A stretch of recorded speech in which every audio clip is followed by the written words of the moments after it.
ეხლა შევაჩერე ჩემს წარმოებაში ყოფილი 4 საქმე, იმიტომ რომ მხოლოდ ეს 4 საქმე მაქვს წარმოებაში და მომავალში ჩემს გავს საკითხებს ეჩნება წარმოებული საქმეები, სასამართლო რა თქმა უნდა შესაბამისად იფიქრებს იმ საქმეების შეჩერება. მოსამართლე ქართული ოცნების კანონების წინააღმდეგ საკონსტიტუციო სასამართლოს მოსამართლე ვლადიმერ ხუჭუამ მიმართა.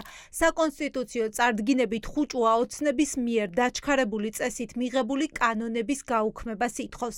თეთრიწყაროს რაიონული სასამართლოს მოსამართლე, რომელმაც 2024 წლის საპარლამენტო არჩევნებზე პრეცედენტული გადაწყვეტილება მიიღო და დაადგინა, რომ საარჩევნო ბიულეტენი ჟონავდა, თვლის, რომ ოცნების კანონები ადამიანის უფლებებს არღვევს. აქ არსებობს საფრთხე, რომ საქართველოს კონსტიტუციას არ შეესაბამება, რომელიც საკანონმდებლო ცვლილებები, რაც არ უნდა მოტივით და რაც არ უნდა სამბაბით და რა მიზნებისთვის არ უნდა იყოს ის მიღებული, სასამართლო ვალდებულია, რომ შესაბამისი წესით მოახდინოს კანონების გასაჩივრება საკონსტიტუციო სასამართლოში, იმიტომ რომ არ მოხდეს კონკრეტული ადამიანების უფლებების დარღვევა. პოლიციელის მოთხოვნისადმი დაუმორჩილებლობაზე, წვრილმან ხულიგნობასა და მარიხუანას მცირე ოდენობით უკანონო შენახვაზე დაწესებული სასჯელები მოსამართლისთვის არაკონსტიტუციურია. დღეს მოქმედი კანონმდებლობით მოქალაქეს ამ მუხლების დარღვევისთვის 5,000 ლარიანი ჯარიმა და განმეორების შემთხვევაში ადმინისტრაციული პატიმრობა ეკისრება. მოსამართლე თვლის, რომ თუ მოქალაქეს მძიმე სოციალური მდგომარეობა აქვს და მაღალ ჯარიმას ვერ გადაიხდის, ამის გამო ის ადმინისტრაციულ პატიმრობაში არ უნდა გაუშვან. ხალხის ვერ გადაიხდის ფაქტებს ჯარიმას მისი სოციალური მდგომარეობიდან გამომდინარე, მისი ფინანსური მდგომარეობიდან გამომდინარე, თუ მას შემდგომ მოიწევს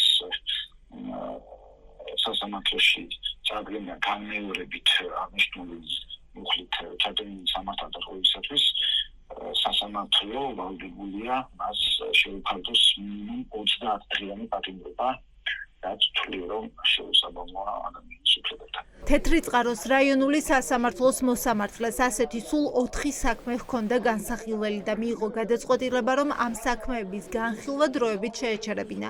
საქალაქო სასამართლოში კი მომიტინგეების წინააღმდეგ დღეში ათობით საქმე შედის. ადვოკატებს არაერთ პროცესზე მიუმართავთ მოსამართლეებისთვის, რომ ეს ნორმები გაესაჩივრებინათ, თუმცა მსგავსი პრეცედენტი არ დაფიქსირებულა.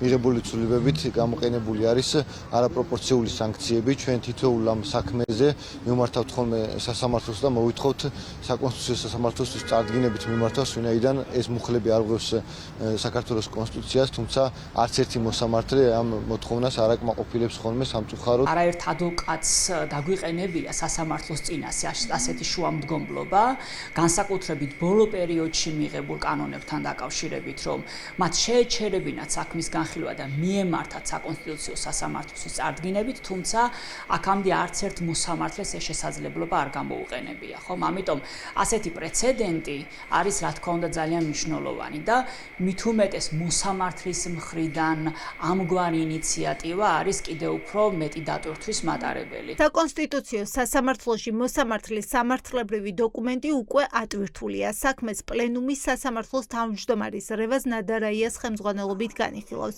ოცნებაში დარწმუნებულები არიან, რომ ეს ნორმები არ გაუქმდება.